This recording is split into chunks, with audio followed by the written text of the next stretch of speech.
Hey everybody, it's Thursday. And welcome to this week's edition of The Night Bite. I'm Josh. And I'm Emily. And thanks for being here with us tonight. Yeah. So we always like to kind of start out with a fishing report and talk ice conditions and all of that. And one thing that I know about ice right now is that the conditions are about to change. Yeah. It might get a little bit soggy here this weekend for most of us. Our one saving grace is that it's gonna keep getting chilly at night. So for those of us that are ice fishing centric, we got a few weeks left. But that's about it, I think. The crazy thing is, it takes kind of a while to build up that ice, but it degrades really, really fast. Ray's checking in, so hello to you. And he says that he thinks they'll be done here after Saturday. And what you mean is there's a lot of people that are getting rain this coming weekend. Warm weather does a certain thing to ice, but when you get that rain in there, it just degrades it fast. Yeah, and the sun angle plays a big part in it too. So it's a catch-22 if you don't get cold enough temperatures in the evening. Um, that sun comes up and it can make everything sloppy, and then the rain on top of it. And so we'll see how it goes. Roland's saying 2 feet of ice still on Boji. That's awesome. Hopefully you guys don't get rain. But other than that, we don't actually have much of an ice report or even a fishing report, which is kind of sad. But actually, it was awesome because we got to spend our time at the Wisconsin Fishing Expo. Yeah, that was a good time. I mean, we always meet a couple new people. We always get to see a couple old friends. So it was fun running around, handing out prizes to the people that showed up. And yeah, just fun time all around. Well, and with that, some of the fun people that we bump into, sometimes we invite to be guests on the show, which is a perfect segue to this evening. So let's welcome Isaac to the show. All right. Hey, guys. Hey, Thanks how's it for going? being here. Of course. Yeah, it was good bumping into you guys on Sunday at the expo. Yeah. So I'm going to get to talk in a little bit about the expo in a minute here, but just in case there's people joining in that, don't know you yet, can you tell us a little bit about yourself? Yeah. My name's Isaac Lakich. I'm a tournament angler from southeastern Wisconsin. I travel all over the upper Midwest, chasing primarily walleyes on, the Great Lakes system, upper Minnesota, the Dakotas, down to the river systems in Illinois, over to Erie, all that good stuff. So travel a lot, chase a lot of multi-species when I do it, go, salmon fishing, crappie fishing, catfish, sturgeon, all of it. Try to take every little bit I can take in when it comes to the outdoors and fishing and hunting and that kind of stuff. So that is really excellent. And one of the things that you did do recently, like you said, is the Wisconsin Fishing Expo. Can you tell us a little bit about, maybe the booth that you were at or how the day went?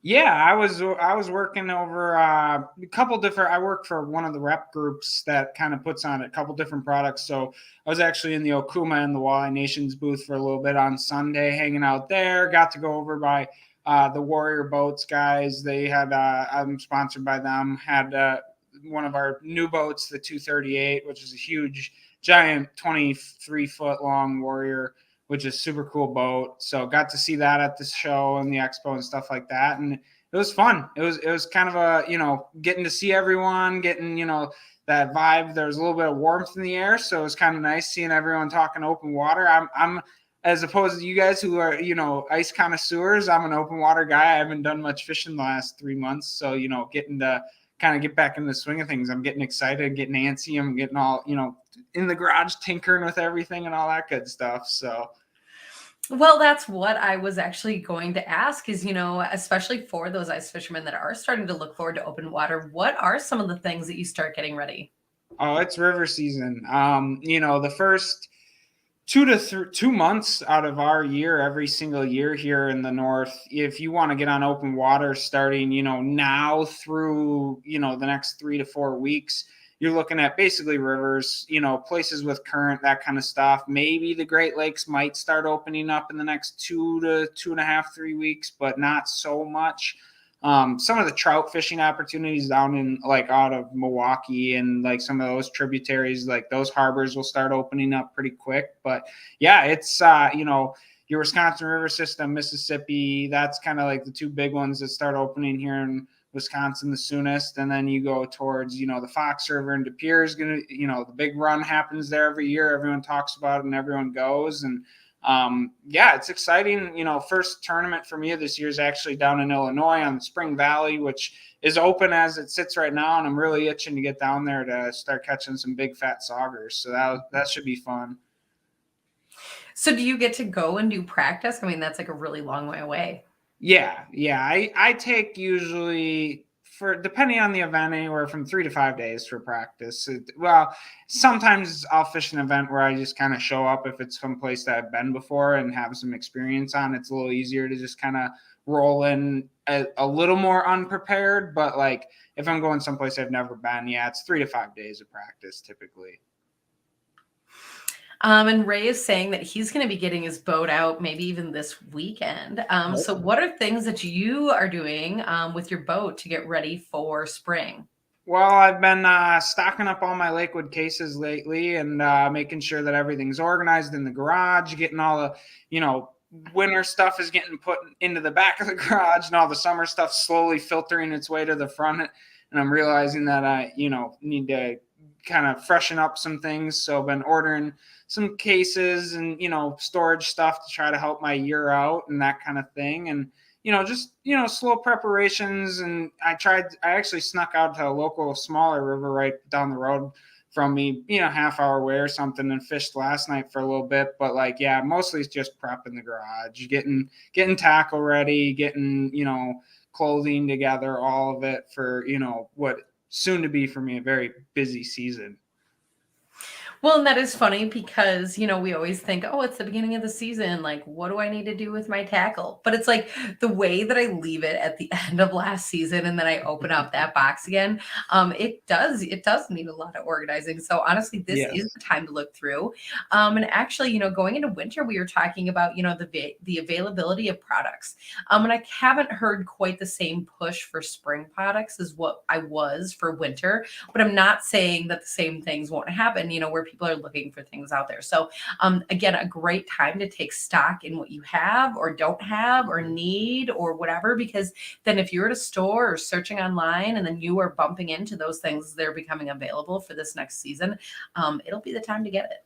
Yeah, for sure. It's definitely over the last year and a half now, it seems like you definitely have to kind of keep tight grips on your inventory, especially if you're doing it on a professional level where we kind of know, stock hasn't been what it has been in the past where everything's kind of at your fingertips and you can get it whenever you need it. So for me personally, I definitely been stocking up on, some of my custom colored baits from Viper Tackle, some of my, stuff from Walleye Nations, things that I know that I'm going to use later on, even into late summer kind of thing that I'm just, all right, let's make sure we start the year off with them as opposed to all of a sudden ending up someplace and being like, well, now I want it and I can't get it. And that's a problem.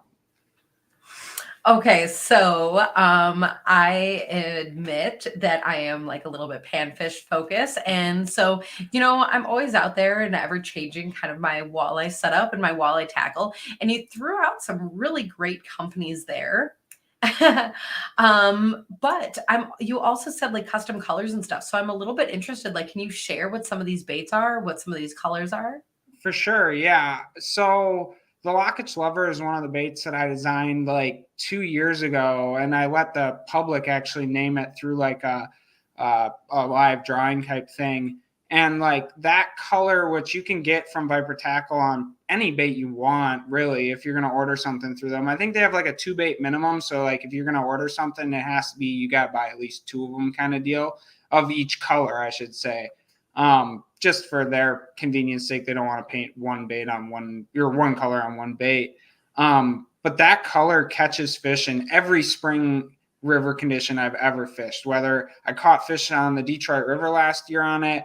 2 years ago, when I designed the bait, De Pere was just an absolute, that bait just put it was unbelievable how much better it was working than even very similar base color patterns, just because it really kind of hit on like a very natural type fathead looking presentation, and it just seemed to work really well.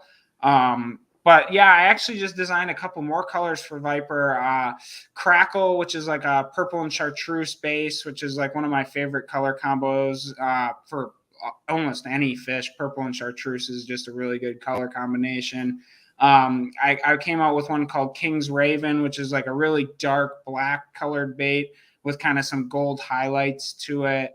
And then a couple other ones that came out as well. If you want to check those out, head over to the Viper custom site. They got them all up. And little bio I wrote up, kind of for each bait, like when I like to use them, what kind of conditions you're actually going to like have the best success, because that's a big thing with fishing. You guys know that, color, and that makes, what the water clarity, sunshine, clouds, all that plays a big difference and role in what fish are going to eat. So.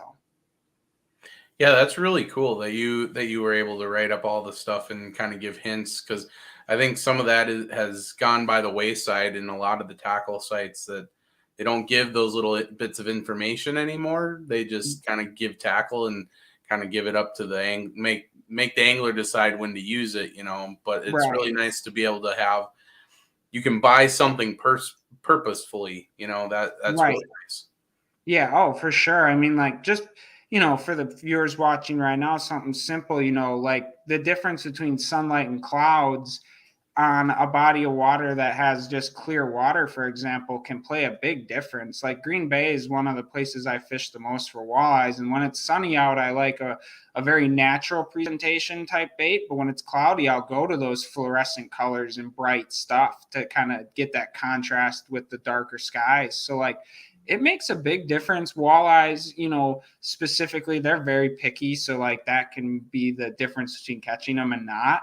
And then it trickles all the way down, through all the species. Like picking that right bait for the right day it's the kind of the age old thing of where you fish all day and you put that one bait on at the end of the day, you start casting, you catching fish, and you're like, well, should I have been doing this all day long, or was it a timing, but like that color thing can be so important. That can be so important. And, I love hearing like, oh, sunny versus cloudy. And the funny thing is when I go out there, it always just seems to be like windy and everything coming through. So I don't know. I'm always going back and forth. All I'm saying is it's a good thing that we can have multiple lines in Wisconsin and put multiple colors at a time. Yes, I agree. One rod would be tough. Yeah. So as far as hard baits, that's a few really great options. And one of the places that you even mentioned was Green Bay. And I would say it's especially true there, but maybe even for walleye in general, that people always say to go to, a jig head and a minnow. So is that something that you keep in your arsenal as well? I mean, the live bait tactics in the walleye industry, as well as everything else, always play a big role. It's very hard to beat that natural presentation. It's kind of that comparison that I would make is your summertime walleye is like a crawler harness just as much as like your springtime crappies like a fathead under a bobber. It's one of those things that it's an age-old tactic. It's worked for 20 years, 40 years. It's tried and true, tested. The old timers of the sport that, our parents, our grandparents, whoever it was that, got us into fishing, it was stuff that worked 20 years ago, 40 years ago, and it still works to this day. Personally, I fished that head-to-head PWS series last year, which was artificial only, which I kind of liked. It pushed a lot of people out of their comfort zone with, getting away from the live bait thing. But this year I'll be fishing the National Walleye Tour, and then the live bait's right back in it. So yeah, it'll be a huge pocket in the inventory for sure, wherever it is, from Detroit at the beginning of the year to Green Bay in the summer. So. Well, it is really interesting to hear about, the different tournaments having the different regulations, what you can or can't use. And you're right. That is interesting because for a lot of people, that really does kind of stretch them as an angler because, people sometimes get really set in their ways. So I do really like hearing that piece about that. Yeah. Oh, yeah. And I think the best advice that I was ever given too, like when I was younger and getting into this more and more as, you know, a career, was that you do have to go outside your comfort zone a lot of times when you're fishing. And, you know, a lot of us, I think, fall into the rut of, especially when we go to bodies of water, we go to the spots we've been to where we've caught them before. And as much as those spots can be, you know, blessings, they can also be curses, because if those fish just aren't there, you're going to sit down and fish and not catch anything. So, you know, there's a very fine balance line between taking the lessons you've learned that are good and applying them again, and getting burned by that same lesson because you go and rely on it, kind of thing. So like it's tough. Fishing is like the most frustrating fun thing you'll ever do in your life. You know, that is really an interesting point though. Apply like what you're talking about, you know, not getting stuck in all of this in your ways, but you being a tournament angler, that you're always, you know, constantly on new bodies of water or trying new things, or having to be out in conditions of weather, whatever that you otherwise wouldn't choose, you know, Yeah. Versus somebody who's kind of that weekend warrior or set on their home body of water. So gosh, I guess that really is an interesting point too, that you got to always kind of keep up with what's going on. Oh yeah, on the tournament trail, like if you're kind of not on that front line and jumping ahead of what's going on, like if you're not in front of almost what's happening, like you're already behind the game, kind of thing. Like you always got to be willing to kind of, whatever preconceived notion you thought you had showing up to that body of water on the tournament trail, you better be ready to scrap it and throw it out the window, because it you know, just the way that different bodies of water fish, from, you know, rivers to flowages to lakes to the Great Lakes and stuff, like it's all different and it changes constantly. And like you guys were talking, the weather, it's changing fast, and that makes a big difference in this, you know, this world. You know, really, you know, for ice fishing speaking, this is the best time, one of the best times of the year to start getting on some of the best bites there are. And like, that's just because that water's coming off and it's running in, and those fish are sliding in to start, you know, kind of thinking about that spring spawn. And, you know, those, once that clock starts turning, it just doesn't stop, and it goes, you know, 24/7, 365. Yeah. Oh my gosh. That's sad. It makes me feel like ice season's almost over.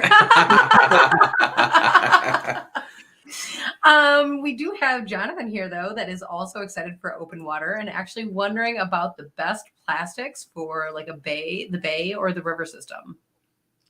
So, I mean, I base a lot of my like bait choices based on water temp. Obviously, the colder the water is, like the slower, more subtle presentations you're going to go with. And then as the water warms up, that's when you get, you know, more and more aggressive. And that's not saying that the same bait that you're going to use, you know, when the water temps, let's go 36, 38 degrees, it could be the exact same bait that you're going to use at 70-degree water temps, but like how you work it will also dictate that type of thing. So like I use paddle tails are probably my number one go-to plastic, whether it's, you know, a do it molds, you know, pour a Kai-Tak, Bee Fish and Tackle, like any of, you know, the paddle tail style baits that are out there. Those baits work from the split second the water's open until it basically closes. But the way that you work it early in the year versus as that water temperature warms up varies. So like obviously you're going to start with maybe a lot slower, you know, casual lift and drop techniques in this early spring, you know, maybe even a dragging technique where you're not even picking the jig off bottom. It's literally on the bottom, just dragging along the sand. To then as the summertime starts, you know, getting further into the year where you're, you know, more of a snap and let that bait fall, or, you know, a constant reeling motion where that bait's actually up in the middle of the water column and that fish is going to come up for it. So like, you know, baits and techniques, like I relate to, you know, probably 10, 15 of my favorite lures to figure out kind of like what the fish are wanting that given day. And even then it comes down to how you're working it. 'Cause, you know, you can catch fish on, you know, basically anything year round, but you just have to kind of vary the technique you're using with the time frame versus, you know, pre-spawn fish, post-spawn fish, midsummer, late fall. It just changes all year. But Yeah, paddle tail is my number one go-to plastic for sure. Well, and with all that information that you're talking about, Matt is asking to factor in water clarity. And I think that's an interesting question, especially considering, are we talking about the bay or the river systems, or would you say that that doesn't matter? So clarity, the only thing that it can kind of dictate two things. Sometimes clarity, if you get to the point where it's like really, really dirty, you're going to want to incorporate vibration or noise. So like if you get really dirty water, whether it's Green Bay, Lower Bay, mud, blown up, or if you're on, one of the tributaries or any of the river systems and, big rainstorm comes through and mud comes through, your two helps are going to be, color change and then, vibration or noise would kind of be that, like, how to combat a clarity issue. Obviously, if it's clearer water, that's where you're going to see, okay, well, then maybe you need to use something that's more of a visual tactic. Instead of something that's making noise like a rip and wrap or a blade bait, you're using something like a hair jig and a plastic where there's a little more subtlety to it. But I hope that kind of answers the question. Where I am, it doesn't really matter. It just, like, if I get really dirty water, I'm typically going to go with a really dark profile, black or purple or blue. And I'm going to go with a bait that's going to make some sort of vibration or noise, just because that's going to help those fish find it. And then as that water clarity gets more clear, that's when I'll go to more natural presentations and probably something that's definitely more visual, like a hair jig, a fluke, jig in a variety of plastics, that kind of stuff. I don't know if this is off topic, but it's making me kind of think about, water clarity, springtime. I don't know what the walleyes are doing. I don't know. All the things when there's like all the ice is melting and all the stuff that starts to float down the river. And so it is really interesting that in spring, those walleyes are pretty tight to the bottom. And, you're talking about even doing a really slow drag. And it's interesting because they probably encounter so many other things in the river. I don't know. I always kind of assume the opposite of what you were saying, like that you need to do something like really eye-catching because they're encountering a lot of other stuff down there. But just, I don't know, interesting thoughts going into spring.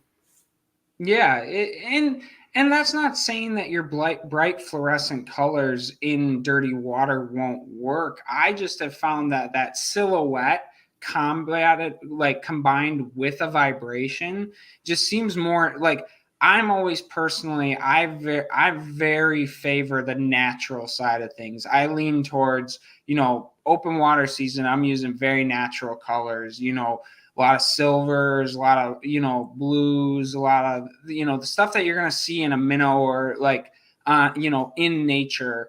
Versus those bright fluorescents. And I think that just can, kind of carries into the dirty water thing. Now, that's not saying, there's definitely places where, white and white to me, though, is even a natural color because you see it in schmelt and shad and that kind of stuff. But like your fluorescents, like your yellows and your greens and your bright oranges, like they can work. I don't know. I don't have as much luck with them. A lot of it too just happens to be, confidence in your baits is everything. Whatever you're tying on, if you don't have confidence in it, it's hard to leave it on the rod long enough to get it to start working. So like, I just don't have the confidence in bright colors. Some people do.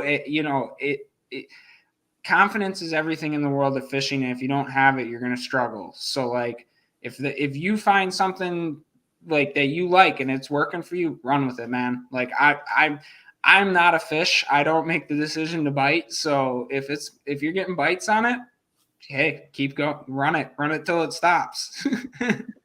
Well, and that's something good to note, because like at us as pan fishermen, like, we'll go out and we'll do some walleye to break it up once in a while.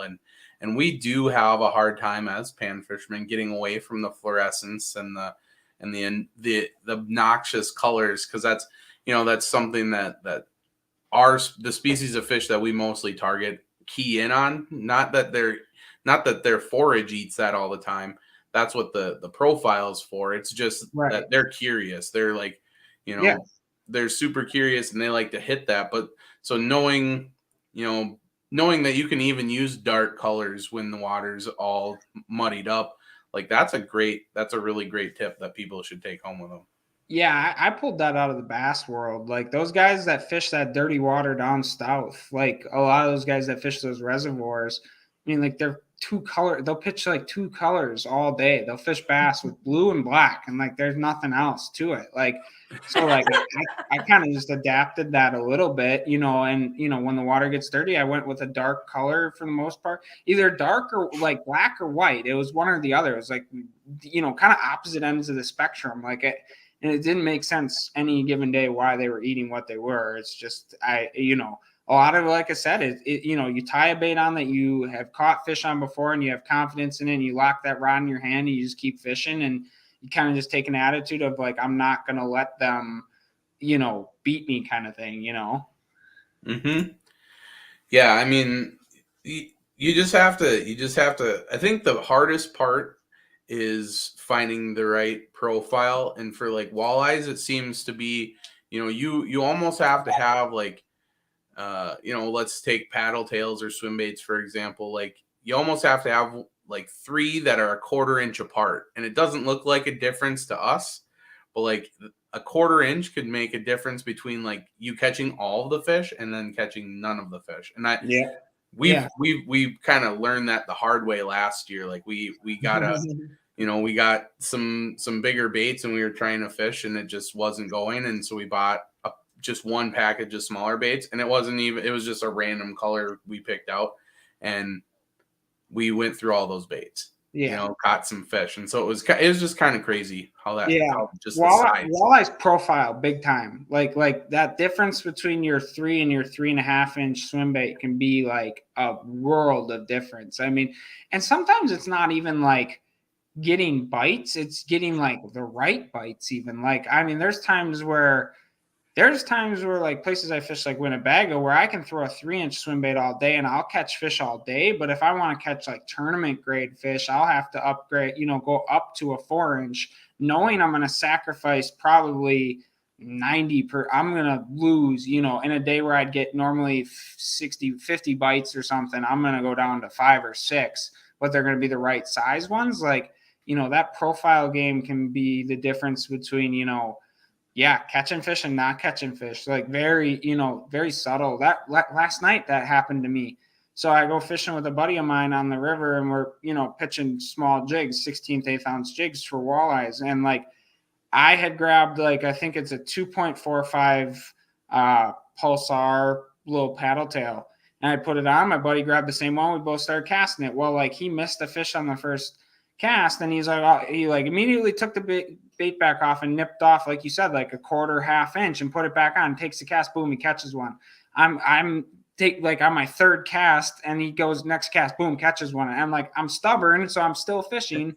I do it for like probably 15 minutes, and he's on his like 4th fish, and finally I'm like, no, like I trim mine down, first cast, boom, get one. I'm like, just that difference between a 1/2 inch was like everything. Like, and I think a lot of it was just like the fish we were catching were all them little guys. So like, I think a lot of it was just the, fish couldn't get the bigger bait kind of thing. But like, yeah, that's the difference between, he had 4 fish before I had 1. And like, finally I'm like, all right, I'm not going to be stubborn anymore. I'll do what you're doing. Like, obviously it's working. That's awesome. And that's what I was going to kind of say in that conversation is one of my favorite things to do is pinch down those baits. If you do start with something pretty big, it's amazing what you can pinch it down to. Yeah. Oh yeah. Then like I start a lot of times with like a 4-inch ringworm, which is like a big twister tail kind of thing. And sometimes like before I start catching fish, I'm all the way down to the point where, it's 2 inches long, half the bait's gone. Like it's just, they just want that smaller profile, whether it's they're eating young of the year, fry, or they're actually targeting bugs and they want something really small. Like, people don't think of predatory fish like walleyes as bug eaters, but they eat a ton of mayflies and stoneflies and all sorts of other stuff that comes out, just like crappies and panfish do all the time. Mm-hmm. That is actually a crazy point. I forget about that.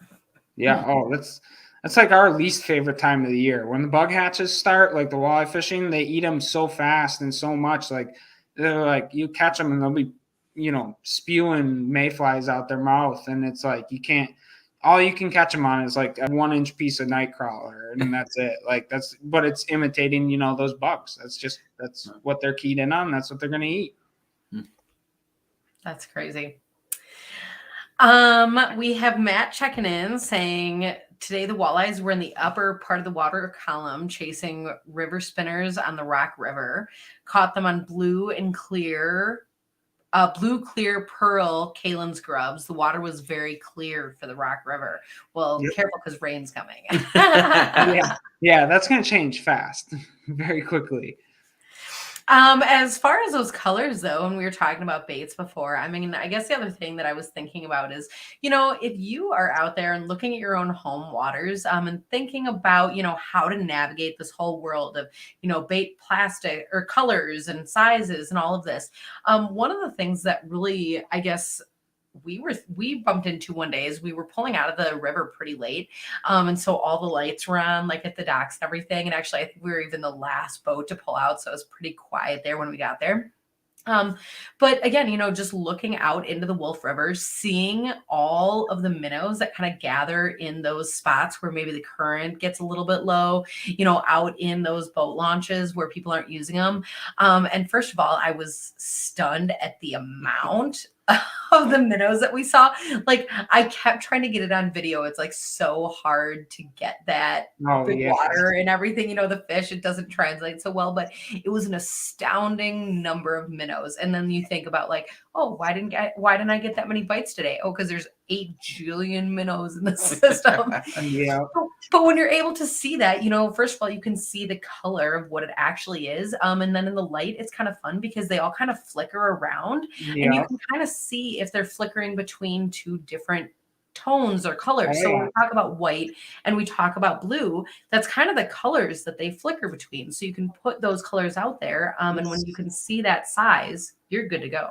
Right. Yeah, exactly. If you know all the baits 3 inches long and you can kind of see what they're doing, every day of fishing, a lot of it, we have so many electronics and all this up-to-date stuff, but like you really got to take in the surroundings, open water specifically. Like you can, lakes to rivers, everything, you can read water, like, and it's the skill and it's an art form where you can, especially like in a river where you're reading current and you're seeing where those seam lines are and that kind of stuff. Like it translates directly to like where those fish want to set up and how they want to be and stuff like that. So like, really paying attention to your surroundings, picking up on, certain days, like I've noticed, like, yeah, like you said, you were seeing silver and blue. I've seen, purples and greens and, all these different little shades when these fish are in different lights. And it kind of can almost translate directly to what those fish are going to kind of target in terms of like an artificial or something. If you're going to try to kind of match it, but maybe throw a little bit of vibrance in with it, you kind of can pick those and choose. My favorite thing to do with like jigs and stuff like that, like jigging a plastic, is like a lot of times I'll use the same couple plastics, but I'll change the color of the jig head up. And that'll just be that little subtle difference that like, they just aren't seeing. It's the same plastic they've seen 10 times in a row, but there's different colored jig head attached to it. And it's just that little flicker, just like when you said that minnow shimmers in the water, that they're like, oh yeah, boom, and they smack it. Like, and making those adjustments day in and day out can, it makes a big difference, whether crappies, walleyes, muskies, all of it. Well, and that's actually a really funny point. And I would say with that, like go and stop at your local bait shop and like hear what the colors are that people use, get those suggestions and like have that in your box just in case you need that. But I would also say like, don't be afraid to then go and pick up like the exact opposite for just that reason that you're saying. Because if you can get that plastic, that profile, and then just put that little tiny eye-catching color on it, you never know what's going to happen.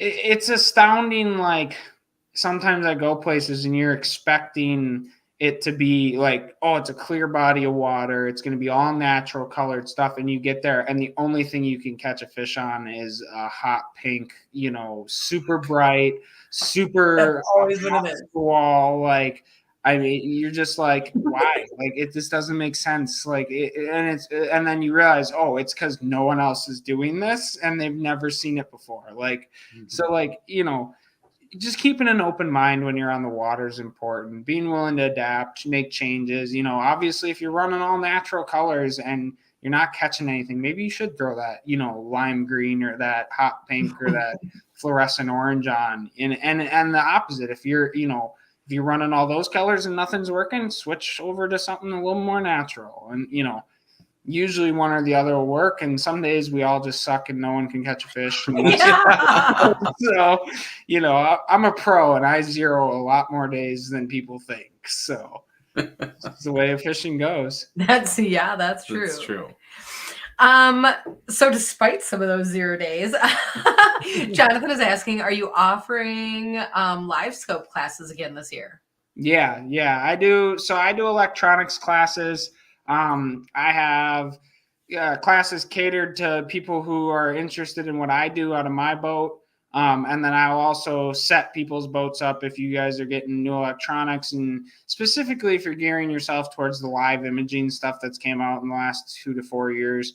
That's where I kind of specialize in. So yeah, if anyone, is interested in that, feel free to reach out to me on social media, and, I'd be glad to book you for a trip sometime this year. My weekend dates are basically all gone. I think I only got like 3 or 4 of those left for the entire year, basically. But weekdays are pretty open for most of the season. This spring's booking up fast, as it's like the sun comes out and my phone just starts buzzing nonstop. Is pretty much how it goes every single year. So if you're looking for a trip, you get a hold of me sooner than later if you're trying to get out anytime in the near future, for sure. Well, and I do really love hearing about kind of those classes for those electronics, because there's so many people that are so excited to get that, but then, don't totally realize all of what it means to own a graph like that, or to transition from one graph to another. That can be a big feat. Yeah. Oh, for sure. I mean, the advancements that we've seen in the last 5 to 10 years in the fishing industry, for where, 10 years ago, I think I got my first Vexilar, and basically since then it's, changed dramatically to, the live imaging units that are on the kind of forefront of the industry at the moment. And it can be very overwhelming, whether, you're just, even if you're going from 5 years ago, the stuff that you learned, to now, just the different settings and, how to really clarify images and stuff like that. Or if this is your first time ever, jumping into this, and you're just getting into the industry and you bought a new boat and you're trying to learn how to run it and use it effectively, it's definitely a good idea to hire someone like myself that's going to help you kind of shortcut the trial and error time of figuring out what you got to do on those units, no doubt. And I imagine that when you're out in the boat, you get a lot of time to talk fishing and baits and a lot of these other things that we talked about tonight. But I cannot let you go without asking you a few more questions, because, you kind of started the show talking about organization, and we've talked about all of these baits and stuff since then.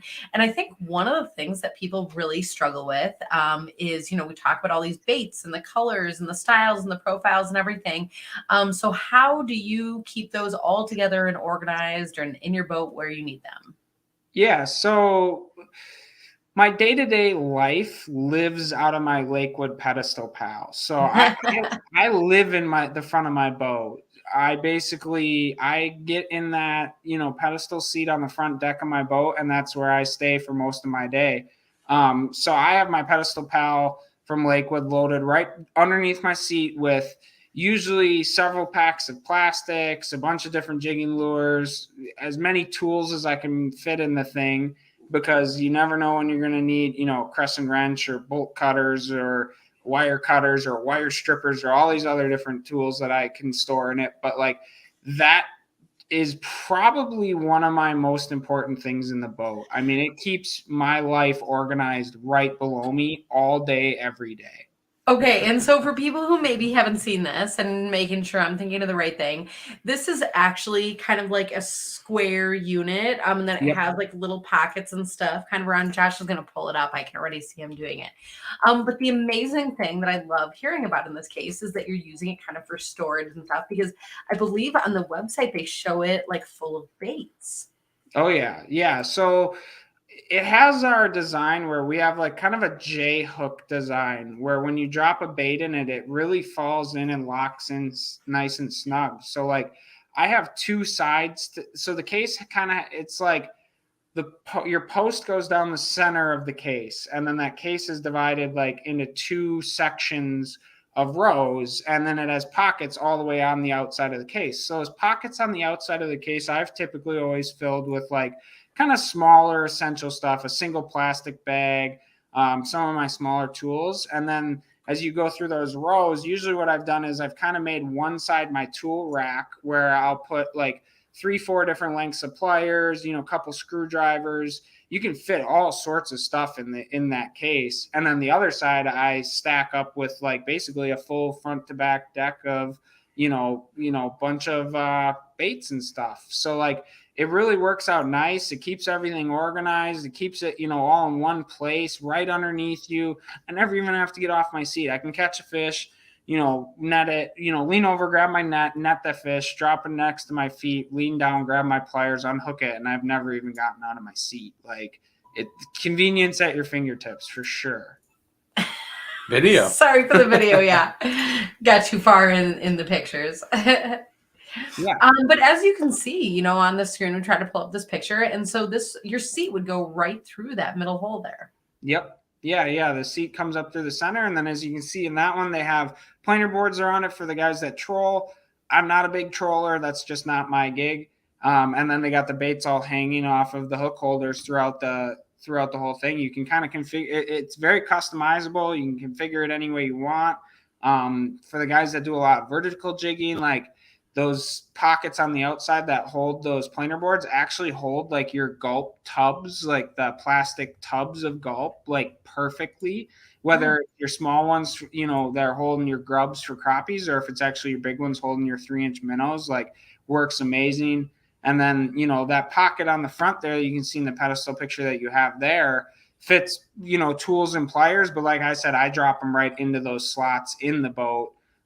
Just because I can really load that thing up with, like I said, I basically have my entire toolkit that I need to fix anything on my motor or in the boat in that pedestal paddle on top of all of my, baits and stuff like that. So like, yeah, it's a super versatile tool, and it works, year round, really. I mean, it comes with a little carrying strap. It works if you want to quick grab it and hop in someone else's boat. Like super great case and product for sure. I've never felt like I've needed one until today, to be honest. And now all of a sudden I'm like, I need my tools with me. Oh yeah. It saved me so much time when like, something just goes wrong in the boat and you need a screwdriver quick, and it's just right there. It's on the deck. I mean, I drive 40,000 miles a year practically with the boat behind the truck. Like nothing ever comes out of it. It's secure, safe, amazing. Like, and all the cases from Lakewoods are so durable. Like the durability, jumping on the cases. Like I use, the shad mates and all that stuff in the bottom of the boat. And if I step on one, I'm not worried about it breaking or anything like that. Like it's just uncomparable product quality to anything else on the market.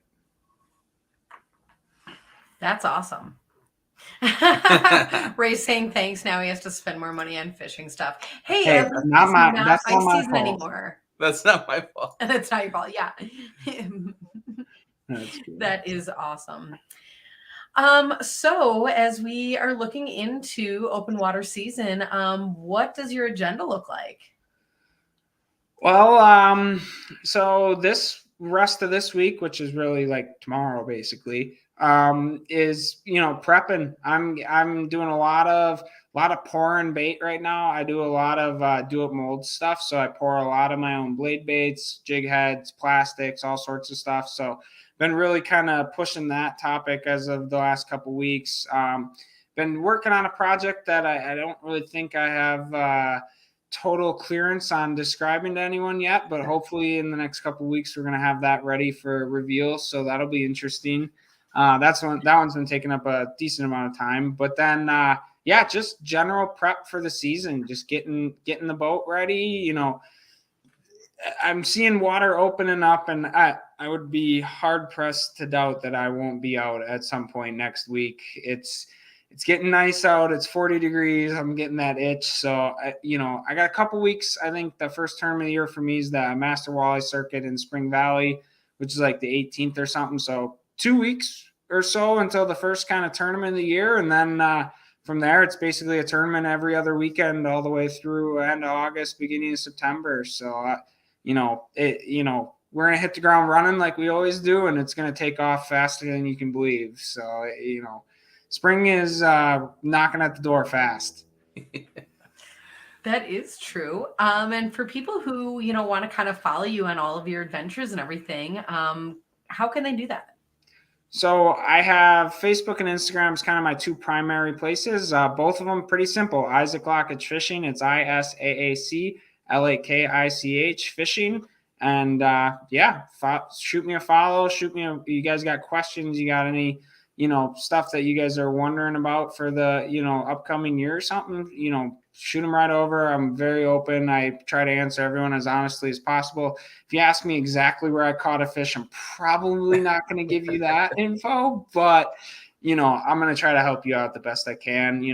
I love being able to, kind of give back to an industry that's done so much for me. So any questions anyone has, shoot them on over. I'll do my best to answer them. And sometimes, my phone's buzzing right now. Someone's watching and blowing me up. We'll, just try to do my best to be as honest and truthful and give good advice. Cause as much as I like catching big fish, it's also fun to see everyone else catch big fish too. Mm-hmm. That is for sure. So we will definitely go and give that a follow and, watch all of the different things that happen during open water season. And hopefully get a little glimpse at your bait pouring and stuff, because that's a fun behind the scenes thing as well. But otherwise, thanks for being with us tonight. Yeah, no problem. It was, I'm glad you guys had me on, thanks to all your sponsors for making this possible. And as always, thanks to all mine for, supporting me and my endeavors and crazy adventures. It's, we couldn't do it without the companies that I'm backed by, for sure. That is for sure. Mm-hmm. And also to the people at home, thank you guys for being here, because it is always a ton of fun to, hear your questions and comments and kind of have that conversation along the way. So with that, looking forward to next week's edition of Night Bite. Night, everybody.